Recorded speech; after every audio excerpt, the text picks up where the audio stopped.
Breaking news చూస్తున్నాం. Formula ఈ car race వ్యవహారంలో ఈడీ విచారణ కొనసాగుతుంది.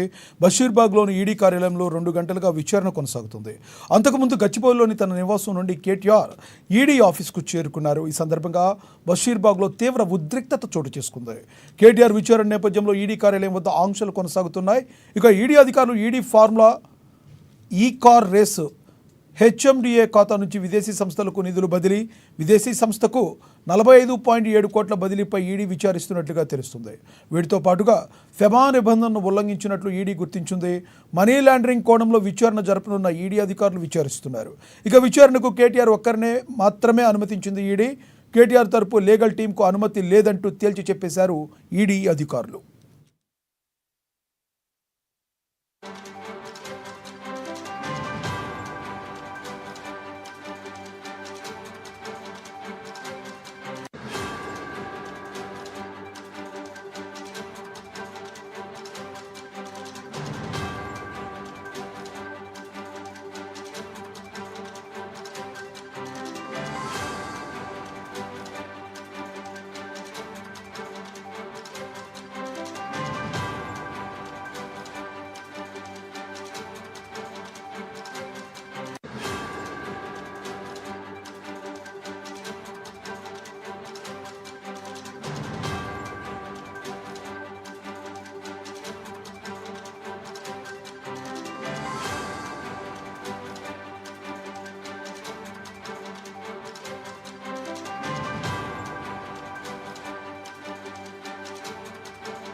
ఫార్ములా ఈ కార్ రేసు వ్యవహారంలో ఈడీ విచారణ కొనసాగుతుంది. బషీర్బాగ్లోని ఈడీ కార్యాలయంలో 2 గంటలుగా విచారణ కొనసాగుతుంది. అంతకుముందు గచ్చిబౌలిలోని తన నివాసం నుండి కేటీఆర్ ఈడీ ఆఫీస్కు చేరుకున్నారు. ఇదే విషయానికి సంబంధించి మరింత సమాచారాన్ని మా ప్రతినిధి హరీష్ ఫోన్ ద్వారా అందిస్తారు. హరీష్, చెప్పండి, ఈ కార్ రేసు విషయంలో విచారణ ఎలా కొనసాగుతుంది? కేటీఆర్ నుంచి ఎటువంటి ఆన్సర్స్ వస్తున్నట్లుగా మీ దగ్గర సమాచారం ఏమైనా ఉందా? రైట్, థ్యాంక్ యూ లక్ష్మీనా. ఏదైతే ఫార్ములా ఈ కార్ రేసుకు సంబంధించి మాజీ మంత్రి కేటీఆర్ విచారిస్తా ఉన్న ఈడీ ఇక 2 గంటలకు పైగా కూడా విచారణ కొనసాగుతున్న నేపథ్యం కనిపిస్తుంది. ఇక ప్రధానంగా ఇప్పటికే ఏదైతే దీనికి సంబంధించి A2గా ఉన్న అరవింద్ కుమార్ కావచ్చు, A3గా ఉన్న బిఎల్ఎన్ రెడ్డికి సంబంధించి కూడా అక్కడ ఏసీబీ ఈడీ అధికారులు విచారణ చేశారు. ఆ స్టేట్మెంట్, వారి స్టేట్మెంట్ల రికార్డు ఆధారంగా కూడా కేటీఆర్ ని ఈడీ ప్రశ్నిస్తున్నట్టుగా తెలుస్తుంది. ఇక ప్రధానంగా పలు అదైతే ఈ కార్ రేసుకు సంబంధించి కూడా పలు అంశాలపైన ఈడీ ప్రశ్నిస్తున్నట్టుగా తెలుస్తా ఉన్నది. ఫార్ములా ఈ కార్ రేసుకు సంబంధించి కూడా ఏదైతే అనుమతులు తీసుకున్నారో 55 కోట్లకు సంబంధించిన ఏదైతే ఆ బదిలీకి సంబంధించిన నిబంధనలు ఎందుకు పాటించలేదు, ఫెమాను సంబంధించి కూడా ఉల్లంఘనకు పాల్పడ్డారు.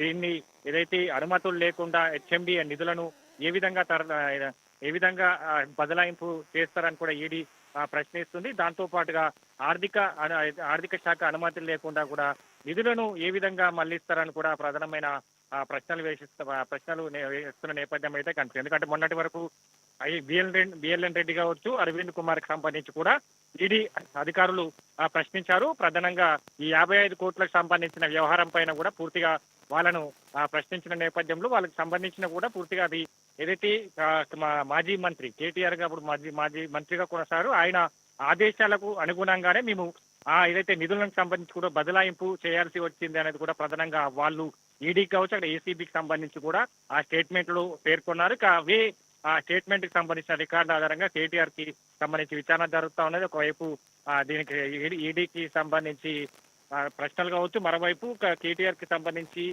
ఏదైతే సుప్రీంకోర్టు హైకోర్టులో కూడా చుక్కెదురైన నేపథ్యం అవుతుంది. దీన్ని ఆయన ఈడీకి సంబంధించి కూడా క్యాష్ పిటిషన్ వేశారు. విచారణ జరగొద్దు, కేసును పూర్తిగా కొట్టేయాలని కూడా క్యాష్ పిటిషన్ సంబంధించి కూడా అక్కడ హైకోర్టు సుప్రీంకోర్టులో కూడా పూర్తిగా తిరస్కరించింది. ఇప్పుడు ఈడీకి సంబంధించి కూడా విచారణ సాగుతుంది. 2 గంటల పైగా కూడా పలు కోణాల్లో కూడా విచారణ చేస్తా ఉన్నారు. ఇక డాక్యుమెంట్లకు సంబంధించి కూడా ఒప్పంద పత్రాలు కావచ్చు, మిగతా సంబంధించిన నిధుల మళ్లింపుకు సంబంధించి కూడా ఆ పత్రాలన్నింటినీ కూడా ఏదైతే ఈడీకి సంబంధించి కూడా తీసుకున్నట్టుగా తెలుస్తా ఉన్నది. ఇక పూర్తిగా ఈరోజు సాయంత్రం వరకు ఏదైతే ఈ ఈడీకి సంబంధించి కూడా మాజీ మంత్రి కేటీఆర్ ను విచారించబోతా ఒకవైపు ఏసీబీ స్టేట్మెంట్ రికార్డు ఆధారంగా విచారణ జరుగుతూ ఉన్నది. ఇక A2, A3గా ఉన్న అరవింద్ కుమార్, బిఎల్ఎన్ రెడ్డికి సంబంధించిన స్టేట్మెంట్ల రికార్డు ఏదైతే ఆ రికార్డు ఆధారంగా మరోవైపు డాక్యుమెంట్లకు సంబంధించి కూడా ఈడీ పలు అంశాలకు ఏదైతే ఈ కార్ రేసుకు సంబంధించి పలు డాక్యుమెంట్లను కూడా ఈడీ సేకరించింది. ఆ డాక్యుమెంట్లకు సంబంధించి కూడా అన్ని వివరాలు కేటీఆర్ ని ఈడీ అధికారులు ప్రశ్నిస్తున్నట్టుగా తెలుస్తా ఉన్నాయి. లక్ష్మీనాథ్. Thank you Harish.